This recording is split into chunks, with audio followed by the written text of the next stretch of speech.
us, because there's that individualistic mindset of you don't, me only, I don't care about you, me, and these are my feelings. So, and it's tough because then the other person, if the other person has an individualistic idea of them, they're doing the same thing, like I don't see you, I just see me.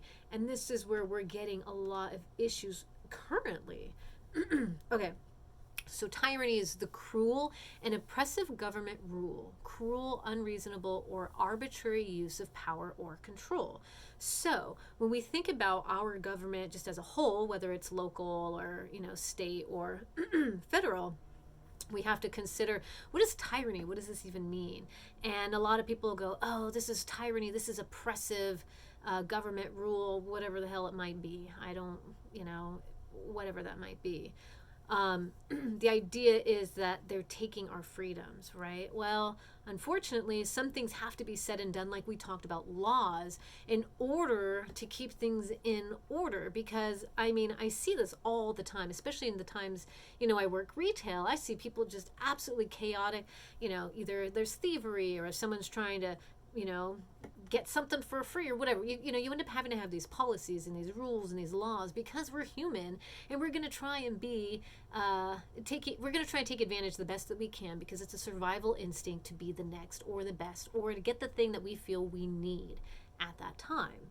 So because of that, unfortunately, sometimes rules and things and suggestions, or hey, can you do this for the better of the whole, becomes what people assume to be tyranny.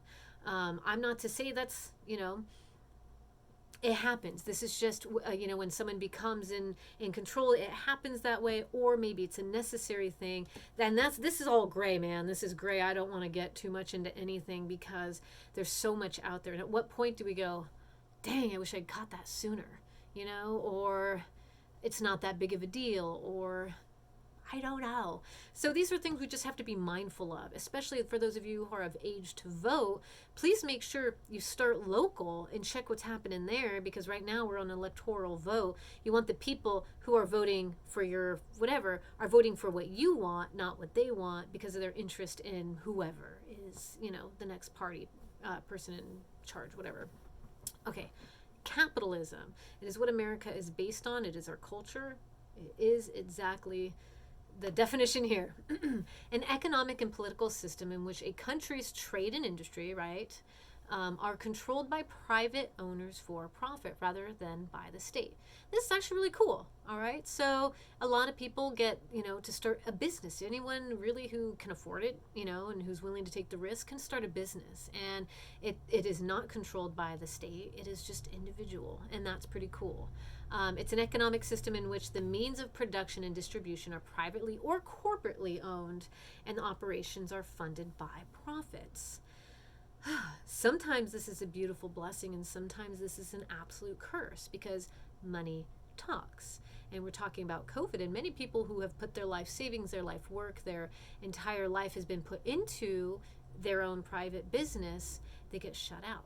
All right, by, whether it's laws of the state or laws by, the federal government or however. But then we have corporations, big corporations like box corporations, that are still open. So there's a lot of argument to question, why? What was the purpose behind that? You start to question money and all these things. So capitalism, in a sense, is like, yeah, this is great. But some points you have to think, is it really good for all? Right? And some people are really benefiting from what's happening, some people are not. So again, we're working with some gray areas here. It is really tough. These might be some questions you want to answer through your research, to say, hey, what was a better way of handling this, or was this already the best we could do for what we had going on? I don't know. These are things that you could probably answer. So anyway, capitalism is both a blessing and a curse, but in order to continue to survive as a business, you have to keep making profits. And at some point, you would think, don't we just plateau at the ability, at a certain point, of the ability to keep making and to keep sharing and buying? All right. So if you ever work retail, you really kind of, every year they're like, you got to make more money. It's like, oh man, I worked my ass off making money last year. I got to make more this year. Or the credit cards, they always make you try and sell credit cards. You got to sell those credit cards to more people. And it's like, who am I really doing this for? I'm sure it all works out somehow. I don't know. So, so I'm an English major and not a business major. So, okay, socialism. I know a lot of people are throwing that out in the recent years about what socialism is. And all it is a political and economic theory of social organization which advocates the means of production, distribution, exchange, and should be owned or regulated by the community as a whole. So it does take away that individualistic type of idea of a business to some extent, right? So regulated by community versus the individual. So some people don't like that. Some people say, socialism, doesn't work or whatever. And that's just all it is just saying that it's just a theory of a social organization. It's pretty simple. It just means that the production, distribution, exchange should be owned and regulated by a community. So, and again, some people don't like that. To be perfectly honest, if I had a business and I had a bunch of other people's hands in it, I'd be like, get out of there. So some people really say, nope, socialism is terrible. But keep in mind, currently, we don't have anybody claiming to be a socialist. There might be little tiny bits, like I think a lot of people argued against Bernie because they said he was a socialist. But his ideas weren't wholly socialism. They were not, actually. They were very little bits. But because of that, people turned it in to make it seem like it was socialism. So that was a lot of reason why his candidacy failed. Aside from him stepping down, was that fear people had of someone else putting their hands in their business. So I think that was ultimately what it was just that kind of misunderstanding, I guess. So anyway, so communism is a political theory derived from Karl Marx. And I don't know if any of you have read Karl Marx or know anything about Marxism or anything like that. Anyway, communism is advocating class war and leading to a society in which all property is publicly owned. And that was another thing people were arguing, that socialism and communism, that's what you are leaning towards, where all things are equal and even and everyone owns the same thing. And in a capitalist society, there's no way that would fly. Anyway, so each person works and is paid according to their abilities and means. And to some people, that's just not, that to them doesn't feel fair, because they don't feel that that's how it should work. And again, that's why we're not a communist society, we're a capitalist society. So, and I don't think communism has ever worked in places that I have seen. So I think that is the issue. And I don't think America will ever even lean towards that. I don't care who you have as a president. You can't have a president in a capitalist society and try and lean towards communism. That I don't think the American people would ever let that happen. So anyway, this is just what communism is. And now we have First Amendment. Congress shall make no law respecting establishment of religion or prohibiting the free exercise thereof or abridging the freedom of speech. So I think it's important to make a note of, they're talking about the First Amendment right is actually talking about the government's rule over how you speak. All right, so how the government controls the ways in which we are able to gather and share information, whether it's free press or the right of people to peaceably assemble and the petition the government for redress or grievances. So the First Amendment right, a lot of times, I don't know if any of you guys have ever noticed this, but whenever I have a conversation with someone who's about to say something really dickish, they go, well, it's my First Amendment rights. And I'm like, well, there's a level, just because you have the right to say whatever you want doesn't mean you should, be a dick about it. So anyway, that First Amendment right comes back to that individualistic thing where I'm going to say what I want to say because I want to say it and I don't care about you and how you feel about it. And I think this is a collaboration of all the things that are creating a lot of chaos and havoc within our communities and within our country as a whole, and even within our government. There is a lot of just chaos going on right now, and it's tough.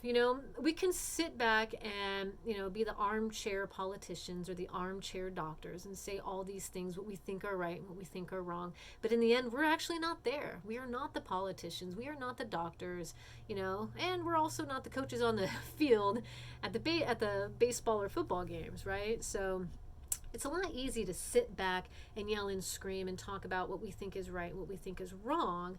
But the ultimate problem is all of this comes down to money. Okay, so when we think about politics and we think about, the environment and all these things that people are up in arms about, we have to ask who's really in charge. And it's not the president. The president doesn't have any control. Who controls the president are the lobbyists and the people behind it, the people with the money. And, we could vote 1,000,000,000 times and somehow whoever's got the most money is going to win anyway, right? That just kind of seems to be the case. And, to each their own, whatever it is. And the problem with that is we've gotten so blown out of that we've stopped looking at the things that actually really matter. When we talk about the decade that we lost, the decade we had the chance to stop climate change, what was the whole fucking problem? Who was really behind it? Who was behind the climate change? It was. I'm going to go back and I'm going to give you some answers here because it really pisses me off when I think about this. Okay, so when we go back through and we talk about John Sununu, John Sununu was the culprit. He was the one. He had a biff with, Rafe Pomerantz, and he pretty much said, hey, I want Alan Bromley to go out there and freaking start shit, and I want him to ruin this. And Sununu only wanted to do it because he's an asshole. He didn't care. He didn't care about the environment. He didn't care about what it was or wasn't going to do. He just wanted to start a fight for starting a fight's sake. And that's the worst part. That's politics, ladies and gentlemen. And that is why our country is in a kind of a thing right now, is because these people, unfortunately, in power, it doesn't matter who, not talking about just whatever, no one in specific. But as we see here, in this particular case, even in the 80s, 70s and 80s, we have these men of power who are just fighting amongst each other, and just out of spite, they go and throw a wrench in the works that could have potentially saved us hundreds and millions of dollars and lives and, so many things, because we could have made the changes we needed to make. And out of someone's arrogance and selfish behavior, this is what happens, right? And so this is the reason why I want you to read that article, is to really understand who are these characters and what do they all stand for and what was their ultimate purpose and what did they do aside from potentially destroying the entire world. And our problem is, to be honest, we're, sometimes with one person, only one person can do so much. Majority of pollutions and issues we're having actually are corporations. I've worked in retail and I've seen retail, you got one little tiny bag inside one tiny bag inside another tiny bag just to carry one tiny thing so it doesn't get wrapped up with the other stuff. Well, you have hundreds of those, and then you're going through all of them, and before you know it, you have an entire pile of plastic for a little tiny trinket, right? And so these are things that we have to start considering and changing. And then you would think on the other side, someone who has to undo all the chains are like, thank God you put that bag inside of another bag and another bag, because this made my job really easy. All I had to do was throw the plastic away. So these are the issues. We're stuck in a place where, how do we keep capitalism going, but also how do we save the environment? What's our next step? How do we do this? What do we do? What are we willing to do? What are we willing to sacrifice? And as I see currently, there is such a huge fight against things being taken from them, whether it was a plastic bag or straws or things that, if we slowly took them away, you probably wouldn't have even noticed. But because they made a big stink, people make a big stink, and now it's a huge thing. Again, when you look at, I don't know if I posted a video or any information on the island, that plastic garbage island that's floating out into sea, or the articles on the marine animals that are eating all the plastics and digesting them. We have microplastics in the food we eat now. We have microplastics in the food that we eat now. Our world is already struggling with cancers and health issues. And can you imagine it getting any better? Probably not.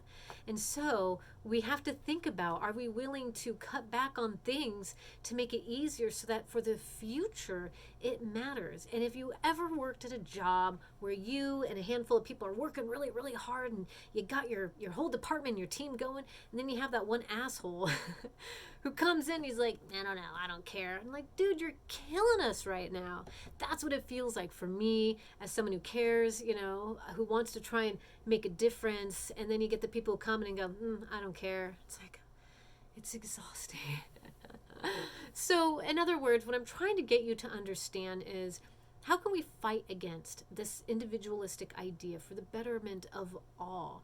Can we do that? Is this asking too much of humans to look past these things and willing to give up a little bit of something for the greater whole?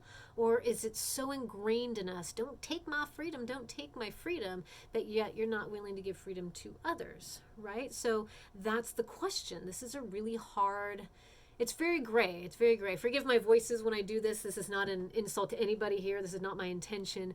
But understand that that's how I hear it, unfortunately, is this fear of things being taken from us, or us not. I don't know. I don't know. This is all very hard. I'm still trying to digest it myself. I've had to get off of social media and stuff like that because I see so much fighting but no conversation being had. And my ultimate goal here is we need to have a conversation, and it's a lot easier when it's in class. I'm sorry if I'm just kind of like telling you things and I'm not getting that feedback, so I apologize on that. That's what my discussions are for, hoping that you can put out your understanding of the information that we're gathering together, and if you have counterpoints that you find that are really good research, we can do that too, absolutely. So anyway, from all of my experience and my research and everything that I've experienced and gone through, these are the best things that I'm giving you so far. I'm giving you little tiny bits. I'm just kind of making it as easy as I can. But the idea here is we need to start researching and understanding all sides. And we have to break away from that individualistic, selfish idea of me, me, me, and start opening our eyes. And it's hard. It's really hard. Even I myself, I'm like, oh, this is really hard to do. How do I see what other people are saying, especially when it goes so gravely against my beliefs? How can I be more open to go, okay, I see where they are coming from. While in my morality, in my opinion and my assumptions of life, it doesn't coincide with me, but I am willing to hear it, and I'm willing to try and understand. It may not change my point of view, and most likely won't, though there has been a time, and I told you from last week, again, little girl from paradise, at a Catholic school in Hawaii, and my entire world was blown open, and I was one who was very closed-minded. I'm all, nope, because of all of my fears and all these things. And then someone showed me the rest of the world, and I realized now that where I was a very scary place because I wasn't considering others and where others might come from. And to be honest with you, since opening up to it, I'm like, dang, the world's beautiful. And it's a lot more relaxing. I'm not all stressed out all the time. Well, I mean, I'm stressed out because the world's falling apart, but aside from that. So anyway, I don't even know if any of y'all get to the end of these. If you get to the end of this video, will you do me a little tiny favor? Will you send me an email and tell me what's your favorite animal? How would you do that? So I just kind of want to see out of curiosity. And don't go telling other students in class, all right? I don't know who's communicating or between y'all. Trust me, I can see it. Anyway, so go ahead and, since it's the end of the video, send me an email through Canvas and tell me what's your favorite animal. And I'm really just curious to see who's been watching these videos. So I just yammer until to see. So anyway, y'all have been doing great. Please give me emails if you have questions as well as, aside from just your favorite animal or favorite song. Ooh, do your favorite song. That would be great. Either one, I'm down. So anyway, all right, guys, we're getting there, and I'll see you on the other side.